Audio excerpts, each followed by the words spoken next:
Contar com um bom plano de saúde é, sem dúvida, uma das prioridades da população brasileira, ainda mais agora, numa época marcada por incertezas sanitárias. Porém, para adquirir ou fazer a manutenção desse tipo de serviço, seja para os colaboradores de uma empresa ou para o próprio indivíduo e seus familiares, é preciso estar atento aos detalhes, muitos deles relacionados às atualizações do valor.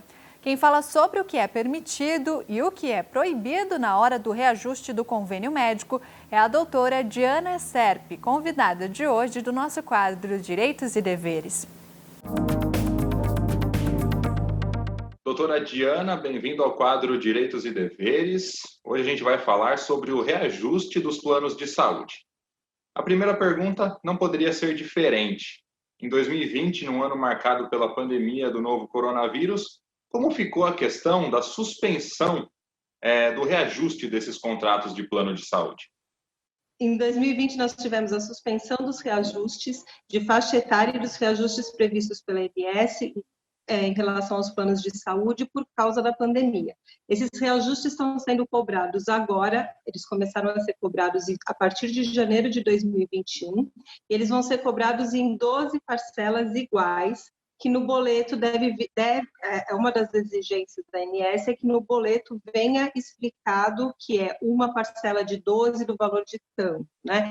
Então, o consumidor tem que ficar bem atento para verificar se esse reajuste realmente tem que ser cobrado esse ano, se já foi cobrado o ano passado. Eu já tive casos aqui que eu percebi que o reajuste está sendo cobrado dobrado.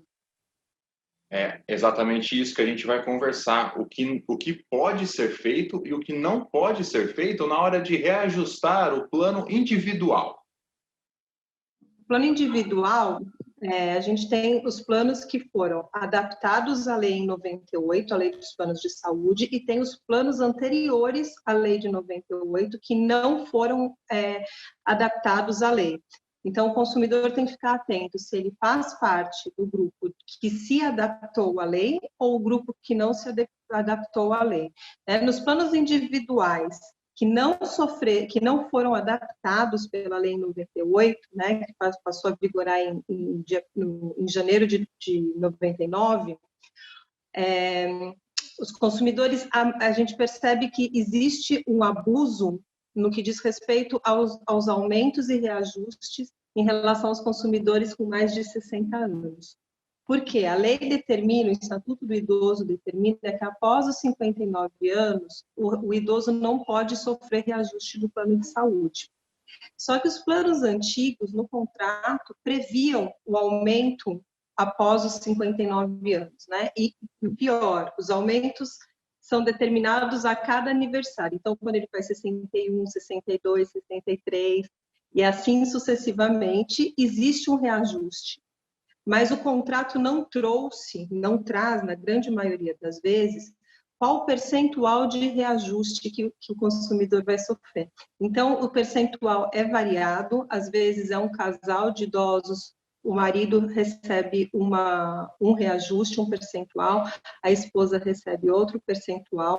Então, esse reajuste após os 60 anos, ele, na grande maioria das vezes, ele é possível se rever e ele é considerado abusivo porque o contrato não traz uma série de requisitos que o STJ determinou para que fosse cumprido esses requisitos. Certo. E no caso dos planos coletivos, funciona mais ou menos da mesma maneira? Os planos coletivos, a gente tem um enorme problema nos reajustes dos planos coletivos, porque a ANS não regulamenta, né? Ao contrário dos planos individuais, que existe um percentual fixado pela ANS, nos planos coletivos por adesão não existe esse percentual. Então, os planos acabam fazendo um reajuste, né? Muitas vezes altíssimo, né? Tem reajustes aqui que eu já vi de 20%, 22% ao ano, que ele não demonstra como foi feito esse reajuste, por que está sendo reajustado dessa forma, né? Qual seria a sua dica como profissional ligada ao ramo para aqueles consumidores que perceberem que existe um certo abuso na cobrança? Eu acho que quando os consumidores percebem que existe um abuso, a primeira coisa é juntar toda a documentação, né, todo o histórico de pagamentos dos últimos anos, para verificar como foi essa crescente do aumento, né? E procurar um advogado especializado no assunto que vai poder atendê-lo e dizer se é possível ou não, se a situação se encaixa num aumento abusivo de fato. Certo, eu agradeço os esclarecimentos da doutora e até uma próxima oportunidade. Obrigada.